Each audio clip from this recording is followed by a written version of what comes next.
Decide to make a checklist. I trace the actual exam questions to my question bank. You have no knowledge of group 1 important topics with what exam strategy, 15-minute strategy and a 4-hour strategy. You're attempting the May 2025 approximately 85 case studies. Hi, and welcome to the next part of my IBS preparation vlog. Today is April 13th and the day of IBS Mock Test Series 2. Again, if you had all the required necessary books with you, you could have definitely done very well for this paper. I didn't have a lot of the books with me. I don't know why I was... So after my first mock test debacle, I decided to make a checklist of all the books to carry for IBS. It is available on my website as a checklist blog post, meaning you can tick off the books as you pack them, just like I am doing in the video.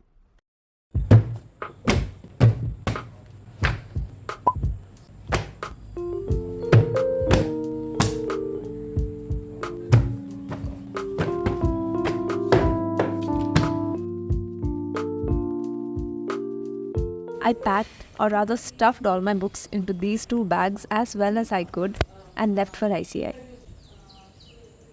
8202.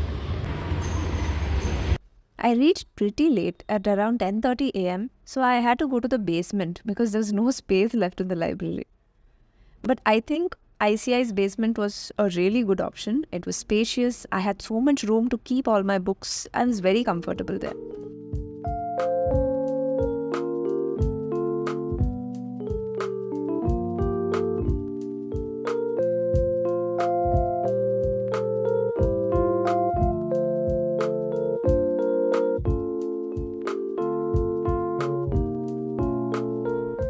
I had my lunch at the canopy, which was the roof. I gave my mock test and then headed home.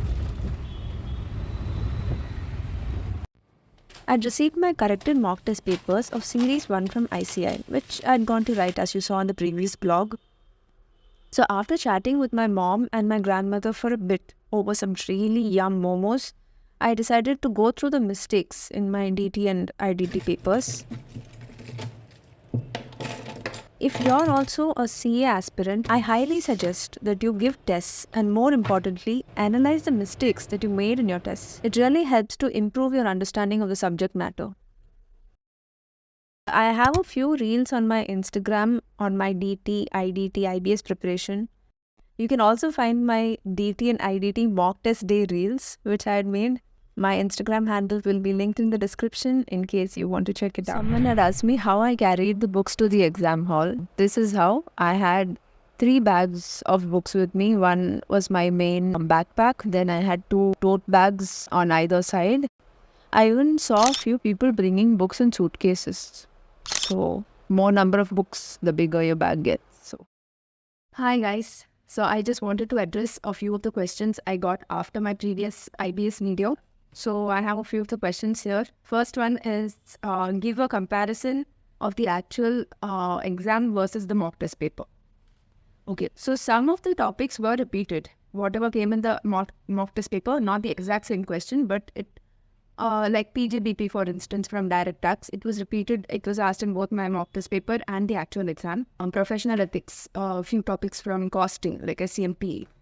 Here and there, they have been repeated, these questions. The difficulty level of the paper was also almost, I would say, the same, or maybe slightly higher than what it was in the mock test paper. Overall, I'd say that the actual paper followed the MTP mock test paper pattern to a large extent. The paper, I found it kind of alright, maybe because both the mock test paper and the actual exam, I could trace questions from the question bank itself. So I could directly find where a certain question was and then write the answer accordingly. I will put in a clip over here in which I'm showing you a comparison of actual exam question and a question from the question bank. I just wanted to show you how I trace the actual exam questions to my question bank. So if you see the first question, it is a right of use asset question from INDES 116. The first page itself, that question was there. It was actually an MCQ question, so if you see in the next page. So the computation part was directly given in the question bank. Initial measurement of an ROU asset, I just had to compute it. Similarly for INDES 115, that was the next question. Entire question was copy-paste, was given at exactly the same, or maybe a few numbers were changed. So I just had to write the correct answer related to that. It was pretty easy once I figured out which index it was. Then exponential moving average from AFM security analysis chapter. I easily found that was one of the only questions in that chapter, also in the test your knowledge. So they asked calculate EMA. They've given everything, suggest whether the market is bullish. So again, that conclusion and the computation is given in the textbook itself. Then income chargeable to tax. It's a PGBP question from direct tax. This was the entire question. Group free air ticket. That was the keyword I used to search for this answer, or the question in the question bank, and I found it was question 42 in BB Sir's book. The entire question was the same. Just a few figures were changed, but otherwise every adjustment was the same. And I was not too sure of this question to do on my own, so it was a good thing I found it in the textbook, even though I did group 2. So this is what I wanted to show you. Most of the questions came from my question bank. I was able to trace it. The next one is what to do if you have never given group 1 and you have no knowledge of group 1 subjects. So first of all, I would say that if you don't have any knowledge of group 1, you are at a slight disadvantage because questions are asked from group 1 and group 2 topics equally. So you will have to have some sort of an idea of group 1. If you've never given group 1 or you cleared group 1 like long back and you're coming back to CA to give group 2, this is what I suggest. So on screen, I will put up here a list of the important topics which I find from each chapter. And so these chapters, like for example, consolidation or business combination from FR, Index 115, 116, Index 2 and inventory, PPE. For audit, I would say professional ethics, have an idea of standards on auditing, all of these. For all these important topics, I would say that, have an idea of at least minimum these chapters and these topics for group 1. So I'd say that, read through the summary of these chapters when you're doing these case studies. A few concepts and topics may be repeated as you're doing the question case study. So I think there's approximately 85 case studies in all for you to do. It will be repeated, so you will keep getting an idea of, okay, this is what this is and all. I'm saying you're at a disadvantage compared to someone who has actually done group 1 because for me personally, I did not remember all the concepts of group 1 because I'd cleared it prior. So even for AFM, mergers and acquisition question asked in the exam, I didn't know what the exact answer was. So if I was directly asked, I wouldn't have written it. But it was a copy-paste question from the study material. And I was able to find the question, or at least a similar question. So I was able to do something like that, which is why I'm saying you have to have an idea of at least all the chapters and topics which are there in group 1. For that, keep reading the summary or the index. Each chapter in ICAI module has a detailed index. So all the topics are in detail explained. So at least go through that so you'll have an idea. For example, there was a question about research and development. So only if you have an idea of FR index, you know that you have to go to index 38 to look at what the answer is. I would say that at least by heart the names of the index, like each index, what it's called, the name of it, the names of SA, standards on auditing, SIA, or at least have a list with you so you can go through. So anyway, focus on the important topics at least so that you can score a decent mark and, you can make up for it with group 2. Of course, group 2 will be a strong suit since that is what you're studying for. You would have given self-paced online module exams for law and costing. You should have some sort of an idea about it. And for law also, I think directors is very importantly asked. So for that also, actually for company law, there was a Saransh and this really helped for all the directors chapters. I think for economic loss, which used to be a paper in the previous open book exam, direct questions were copy-pasted from the case study digest given and they would just come for the exam. So whoever did economic loss, those attempts is great for them. But in this IBS case, I feel like copy-paste questions are coming, but directly from the subject books, not from IBS case study digest. Just keep in mind that case studies are just given for practice, not necessary that it should come copy-paste. Having said that, there is a YouTube channel which I came across. This is the channel, I think it is CA Malap, and I will also link it in the description. All the case studies issued till now, he's made a compilation and he has made an index for it for all the 50 of them. So I think it is free to download on his Telegram channel. So yeah, you just click the link in the description, you go to his channel, I think you will find it. In case you feel like some case study I've done before, just that I can't place it, then this is pretty good to like find where that particular case study is. Like, I think topic-wise, it is arranged in alphabetical order. Then another question I got was where to buy Saransh. I have this company law in theirs auditing books of it. So these are the three Saranshs that I carried to the exam hall. So there are two options. You can either get it on ICAI CDS portal. CDS is Centralized Distribution System portal, I think. I will again link it in the description. So that is where I ordered it from, and this is how it came. This is what it looks like. This is a physical book which I ordered. You can also go with the option of getting a printout from ICAI's BOS portal. I will leave a link in the description. Remember to order it a little bit in advance. Don't order it like 2-3 weeks before or even 1 month before your exam. Order it in the beginning itself. Next question I got is what exam strategy should I follow? The exam strategy, I would divide it into 15-minute strategy and a 4-hour strategy. In the 15 minutes meaning our reading time, I would suggest that you read through the questions and you gauge what topic or what chapter, what subject it is from. So just write on the side, like in one word, what it is, like NTV or like I said in my question paper, EMA came.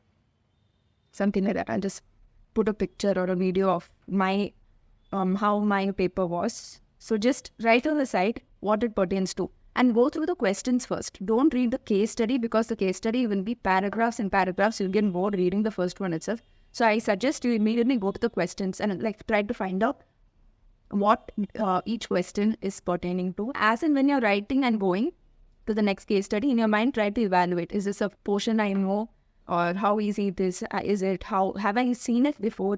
All of these things, just try to evaluate which is easier for you as you go so that you can eliminate in the end. The beginning of the paper, just write in which order you are planning to attempt the question. That is, just put 1, 2, 3, 4 on the maybe front page and then write like case study 3, then case study 5, then case study 1 and 2. That is the order in which you're planning to do. Something like that. Just have an idea in mind. For the 4-hour strategy, I'd suggest that you keep 45 minutes to 50 minutes as the writing window. So that is when you should, that is the time you should take per case study to do.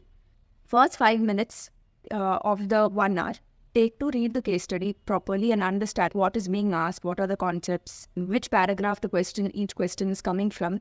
Just try to correlate that. I would suggest that you attempt the MCQ first because usually MCQ is a little bit easier. I'd suggest you keep around 15 to 20 minutes. There are 5 MCQs per case study. So keep around 15 minutes or 20 minutes max to find the answer to the MCQs. And then the remaining time, whatever 25 or 30 minutes you have, keep it for writing descriptive. Don't let your time spill over, like from one case study to the next. Be aware that the time is running because even if it is a 4-hour paper, we can write for 5-6 hours. We have to bear in mind that this is our time limit. We should not be exceeding it. The next question is how to study for IBS if you're attempting the May 2025 exam. ICAI has released many more case studies now. So I think in my attempt there were 18 case studies. Now there are about 50 case studies plus it will be 6 NPPs. There will be 3 RTPs. There will be 2 suggested answers to go through. All in all, approximately 85 case studies, I'd say. I'm assuming that you're going to start studying from the first week of January. So if so, then every alternate day or every 1.5 days is what my calculation says. But okay, every 2 days we'll keep. Every second day you will have to keep 1 or 2 hours to do a case study. So every second day you will have to do a case study if you have to finish all of these 85 case studies. If you're starting in Jan first week, then you have only 120 days. And if you do the math, you have only 1.5 days per case study to do. If you're starting in November, then there are 181 days. So every 2 or every 3rd day only you need to do the case studies. In these 1 or 2 hours which you're going to be spending, don't read the answer. Look at the question, have all your books with you and keep trying to identify where that question has been asked from. So I think the case studies are definitely a little bit hard. It could be because, that is the first time we're trying to go through and understand how to attempt this paper. So in that sense, it could be a little hard in the beginning. But you're not to look at the answers unless you can't get it at all after trying for a long time. So you just have to look at the answers. So, okay, this is where that question came from. You just need to have an idea about that. Actually, all of these 85 case studies are for you to practice finding the answer. So that is about practice. For speed, I suggest that every 10th case study that you do, write it as a 1-hour test. So By the time your attempt ends, you would have done around 8 1-hour tests.